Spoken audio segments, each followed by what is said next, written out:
کریم صلی اللہ علیہ وسلم کی جب ولادت بسعادت ہوئی، آقا کریم صلی اللہ علیہ وسلم جب پیدا ہوئے، ابو لہب نے سنا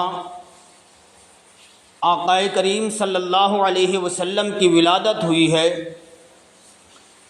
ابو لہب کی ایک لونڈی تھی جس کا نام سبیبہ تھا۔ ابو لہب نے آقا کریم صلی اللہ علیہ وسلم کی پیدائش کی خوشی میں اپنی لونڈی سبیبہ کو آزاد کر دیا۔ مرنے کے بعد لوگوں نے ابو لہب کو خواب میں دیکھا۔ دیکھنے کے بعد اس سے پوچھا، ما فعل اللہ بکا، اللہ تعالی نے تیرے ساتھ کیا معاملہ فرمایا؟ ابو لہب نے کہا، میں شدید عذاب میں مبتلا ہوں،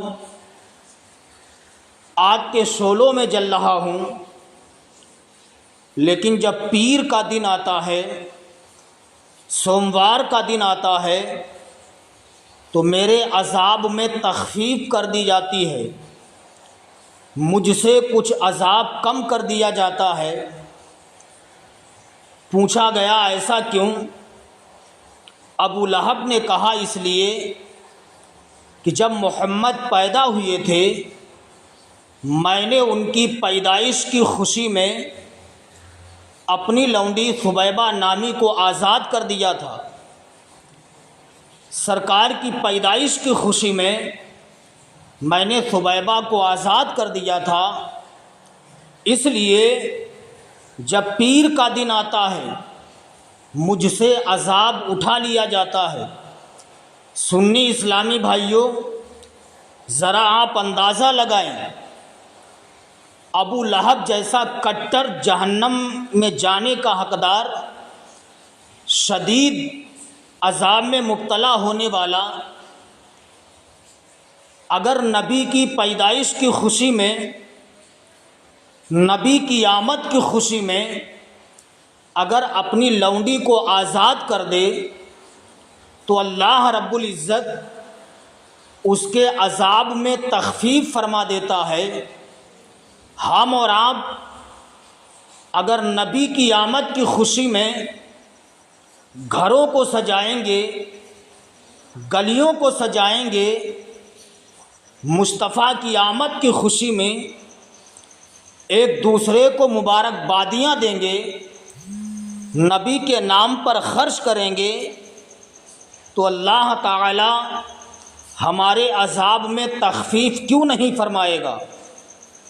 حضرات، آقا کریم صلی اللہ علیہ وسلم کی ولادت کا وقت ہوا، جب سرکار پیدا ہوئے،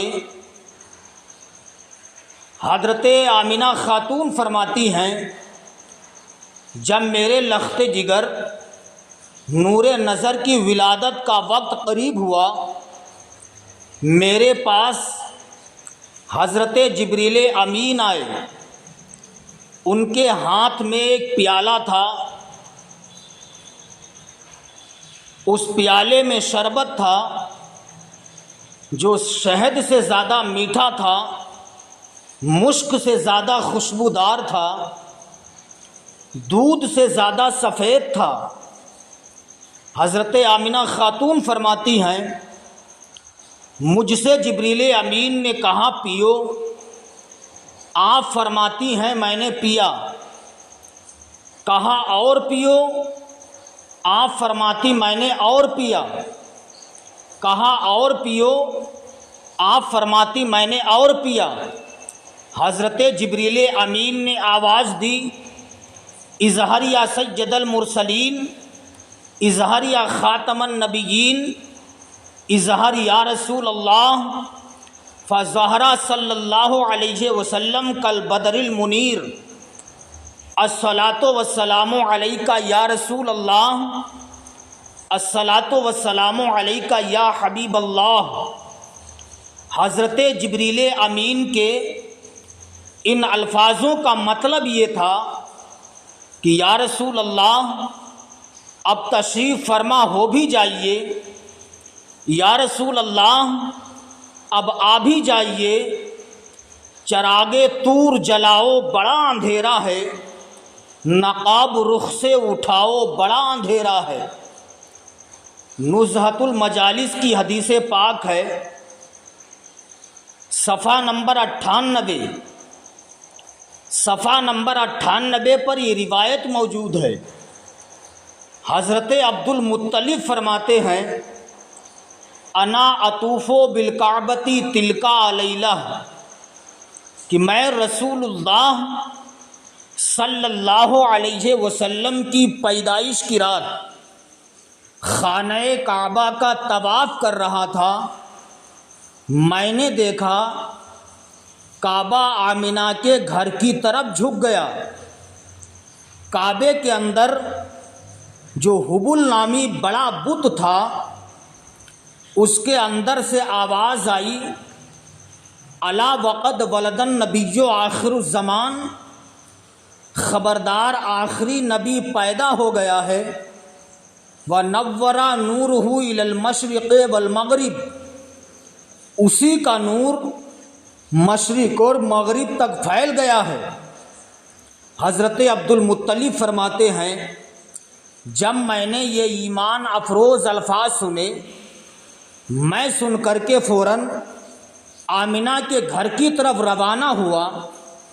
میں نے کہنے والے کو کہتے ہوئے سنا کہ وہ کہہ رہا تھا، خبردار نہ کوئی اندر جا سکتا ہے، نہ ابھی کوئی اسے دیکھ نہیں سکتا ہے جب تک کہ اللہ کے فرشتے اس کی زیارت نہ کر لیں۔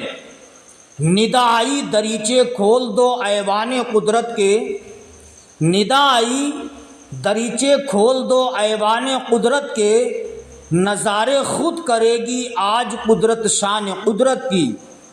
حضرات، آقا کریم صلی اللہ علیہ وسلم کی ولادت و سعادت ہوئی، ساری دنیا سے ظلمتیں مٹ گئیں، ساری دنیا سے تاریکیاں مٹ گئیں، ساری دنیا سے اندھیرے مٹ گئے۔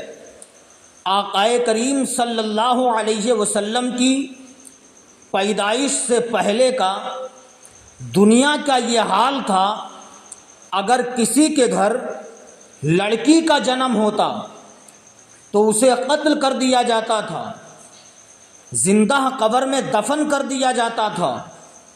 آقا کریم صلی اللہ علیہ وسلم مکہ شریف کی سرزمین پر مبعوث ہوئے۔ آپ نے ارشاد فرمایا، خبردار اب لڑکیوں کو قتل نہیں کیا جائے گا، لڑکیوں کو مارا نہیں جائے گا، لڑکیاں تمہارے لیے زحمت نہیں ہیں، بلکہ لڑکیاں تمہارے لیے اللہ کی طرف سے رحمت ہی رحمت ہیں۔ آقا کریم صلی اللہ علیہ وسلم کی عظمت و شان دیکھیے۔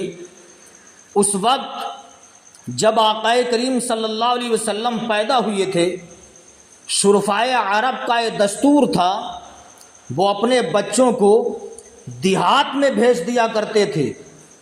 دیہات کی آب و ہوا کے ذریعے سے بچے کی صحت صحیح رہا کرتی تھی۔ حضرت حلیمہ سعدیہ کہتی ہیں، میں بھی بچے کے تلاش میں گھر سے نکل پڑی تاکہ کوئی بچہ لے کے آؤں اور اسے دودھ پلا کر کے کچھ اجرت حاصل کر لوں۔ حضرت حلیمہ سعدیہ کہتی ہیں، قافلے کے لوگ بچوں کی تلاش میں نکل پڑے، میں بھی اپنی اونٹنی کے اوپر سوار ہوئی۔ میری اونٹنی اتنی کمزور و لاغر تھی جو چلنے کا نام نہیں لے رہی تھی۔ حلیمہ سعدیہ کہتی ہیں، قافلے والوں نے طعنہ دیے، اے حلیمہ تیری اونٹنی کتنی کمزور و لاغر ہے، چلنے کا نام نہیں لے رہی ہے۔ حضرت حلیمہ سعدیہ کہتی ہیں، قافلے والے ہم سے پہلے پہنچ گئے، انہوں نے اچھے اچھے بچوں کو تلاش کر لیا، اور جو بھی سنتا کہ یہ بچہ یتیم ہے کوئی بھی قریب نہ جاتا۔ کسی نے اس بچے کو نہیں لیا، اس لیے کہ اگر یتیم بچہ لے لیا جائے تو اسے دودھ پلانے کی اجرت بہت کم ملے گی، حلیمہ سعدیہ کہتی ہیں جب میں پہنچی میں نے سوچا اب کیا کیا جائے، واپس جانے کا قصد کیا۔ حلیمہ سعدیہ کہتی ہیں میں نے واپس جانے کا ارادہ کیا، لیکن پھر سوچا لاؤ یہ یتیم بچہ لے لیتی ہوں، کچھ تو اجرت مل جائے گی، خالی واپس جانے سے کوئی فائدہ نہیں۔ حلیمہ سعدیہ کہتی ہیں جب میں اس بچے کے قریب گئی، اس بچے کو میں نے اٹھایا، بچے نے آنکھیں کھول کے مجھے دیکھا اور مسکرایا۔ حلیمہ سعدیہ کہتی ہیں اس بچے نے میرے ایک پستان کا دودھ پیا، جب میں نے دوسرا پستان اس کے منہ میں رکھنے کا ارادہ کیا تو بچے نے دوسرا پستان اپنے منہ میں نہیں رکھا۔ حلیمہ سعدیہ کہتی ہیں میں یہ یتیم بچہ جب لے کر کے چلی، قافلے والے ہم سے پہلے نکل چکے تھے۔ حلیمہ سعدیہ کہتی ہیں جب میں اونٹنی پر سوار ہوئی، اس بچے کو گود میں لے کے چلی تو میری اونٹنی کی رفتار کا یہ عالم تھا کہ میں نے چند منٹوں میں ہی قافلے والوں کو پکڑ لیا، قافلے والوں سے پھر آگے نکل گئی۔ قافلے والوں نے کہا حلیمہ تیری اونٹنی تو اتنی کمزور و لاغر تھی کہ چلنے کا نام نہیں لے رہی تھی، حلیمہ کیا تو نے اونٹنی تبدیل کر دی ہے؟ اے حلیمہ کیا تو نے اونٹنی کو بدل دیا ہے؟ حضرت حلیمہ سعدیہ نے کہا میں نے اونٹنی کو نہیں بدلا ہے، البتہ سوار بڑھ گیا ہے۔ جب سے میں نے اس بچے کو اونٹنی پر بٹھایا ہے اونٹنی رکنے کا نام ہی نہیں لے رہی ہے۔ سبحان اللہ۔ حلیمہ سعدیہ کہتی ہیں پھر میں اس بچے کو لے کر کے گھر پہ گئی، میری بکریوں کے تھنوں میں دودھ نہیں تھا، بکریوں کے تھنوں میں دودھ آ جاتا ہے۔ حلیمہ سعدیہ کہتی ہیں اس بچے کی قدم پاک کی برکتوں کا یہ عالم تھا کہ اگر ہمارے شہر میں کسی کا بچہ بیمار ہوتا میں اس بچے کے پیروں کو دھل کر کے وہ پانی دے دیتی اور جس کو پلا دیا جاتا اللہ اسے شفا عطا فرما دیتا۔ حضرت حلیمہ سعدیہ کہتی ہیں جب میں یہ بچہ لے کر کے گئی مجھے چراغ جلانے کی ضرورت نہ پڑی، میں نے اپنے گھر پہ چراغ نہیں جلایا۔ محلے کی عورتوں نے دیکھا کہ حلیمہ رات بھر چراغ جلاتی ہے، حلیمہ کے گھر رات بھر روشنی رہتی ہے۔ حضرت حلیمہ سعدیہ ارشاد فرماتی ہیں قبیلے کی چند عورتوں نے مشورہ کیا چلو حلیمہ کے گھر چلتے ہیں۔ کیا حلیمہ نے اپنے گزشتہ ایام کو فراموش کر دیا ہے؟ حلیمہ کا تو یہ حال تھا اگر صبح کے کھانے کا انتظام ہوتا تھا تو شام کے کھانے کا انتظام نہیں، شام کے کھانے کا انتظام ہوتا، صبح کے کھانے کا انتظام نہیں۔ قبیلے بنو سعد کی عورتوں نے مشورہ کیا، کرنے کے بعد حضرت حلیمہ سعدیہ کے گھر گئیں۔ جانے کے بعد کہتی حلیمہ کیا تو نے گزشتہ ایام کو فراموش کر دیا ہے؟ حلیمہ یہ بتا کیا تو رات بھر چراغ جلاتی ہے؟ حلیمہ سعدیہ نے کہا نہیں میں چراغ نہیں جلاتی ہوں۔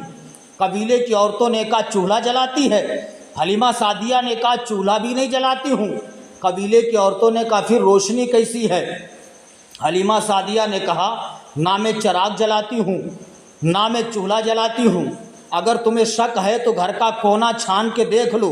قبیلے کی عورتوں نے گھر کا ایک ایک کونا چھان مارا لیکن گھر کے اندر کہیں چراغ نہیں ملا۔ قبیلے کی عورتوں نے کہا حلیمہ پھر رات بھر تیرے گھر روشنی کیسی رہتی ہے؟ حضرت حلیمہ سعدیہ نے کہا تھا اس میں کمال میرا نہیں ہے، یہ جو بچہ لیٹا ہوا ہے آقا کریم صلی اللہ علیہ وسلم کے چہرے پر حضرت حلیمہ سعدیہ نے سفید کپڑا ڈال رکھا تھا۔ ارشاد فرماتی ہیں اے عورتوں سنو، جو سامنے تمہیں بچہ لیٹا ہوا دکھائی دے رہا ہے اسی بچے کا جمال ہے۔ قسم خدا کی جب سے میں بچہ لے کر کے آئی ہوں مجھے گھر میں چراغ جلانے کی ضرورت نہیں پڑی ہے۔